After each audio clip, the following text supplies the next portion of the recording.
Canelo, tell them what they want. Payday, payday, you want payday? I said, Canelo, tell them what they want. Payday, payday, you want payday? Normally, when we're talking about the cash cow of boxing, we're talking about Canelo Alvarez. But no, no, no, no, no, no, no. Today, we're talking about Jake Paul because everybody wants that Jake Paul stimulus package. I woke up today, I saw Andre Ward. I saw Artur Beterbiev. I saw a streamer, somebody named Speed, very popular young kid out there. I saw Evander Holyfield. Hell, I saw Tank Davis. And Tank Davis is only 5'6". But they all wanted that Jake Paul retirement fund. And the reason why is because they saw Mike Tyson get $30 million to fight Jake Paul on Netflix. 100 million people saw Jake Paul and Mike Tyson. I don't know if 100,000 people have ever seen Andre Ward fight. 100 million people. Every MMA fighter that Jake Paul has fought has made more money in their one or two fights with Jake Paul than they did their entire career in the UFC.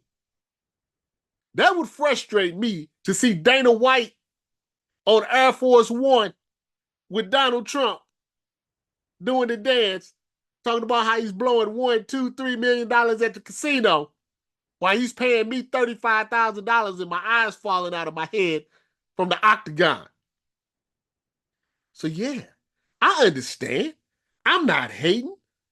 If somebody told me I could fight Jake Paul, I would do it. I would be a meme for $10 million, set my family up for life. I understand. Here's what I don't understand. Honest kids. These are really good. The hypocrisy of it all. Because, see, these same people say Jake Paul is terrible for boxing. He's destroying boxing. He's messing up boxing. It's a show. It's rigged. It's not real. It's influencer boxing. And what about the culture of the sweet science? They all say that until the possibility of the check. Then all of a sudden, it's okay for them to get in the ring with Jake Paul. Because money rules everything. Reality is a fallacy these days. Just like this scene from The Matrix.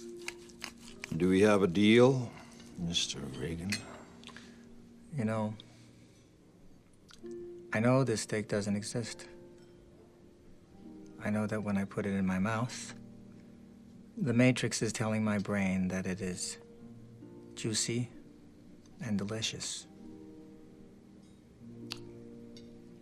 After 9 years, you know what I realize?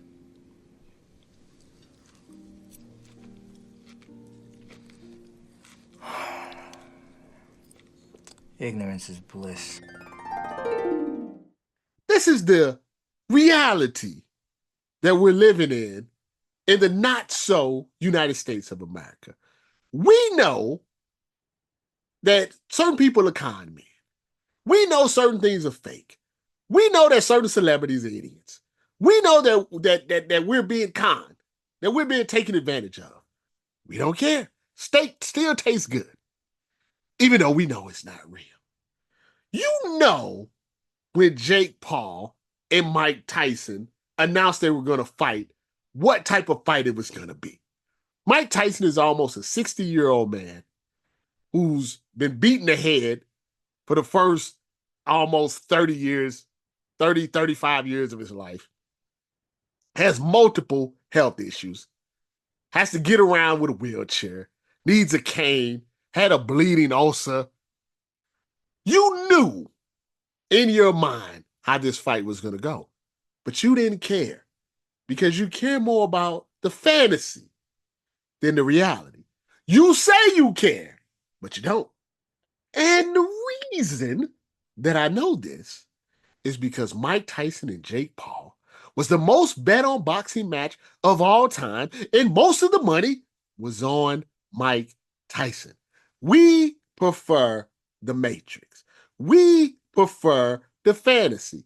We don't like to live in reality because reality is not an enjoyable place to be. We prefer to think that there are people out there eating cats and dogs, even if all of the evidence says that this is not true. We prefer a president who has good one-liners and who's more of a comedian than a politician, than someone that will actually try to help the country, because everybody wants attention. Everybody wants to be seen. And the best way to be seen is essentially to talk crazy.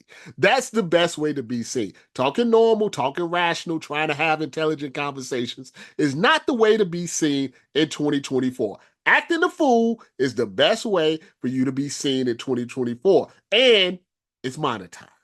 And you make a lot of money. And the more money that you make, the crazier that you talk. I don't know if Jake Paul is a good guy or a bad guy. I don't know how much of this is real and how much of this is fake. What I do know is that in 2024, he's the perfect societal person to make this type of thing work.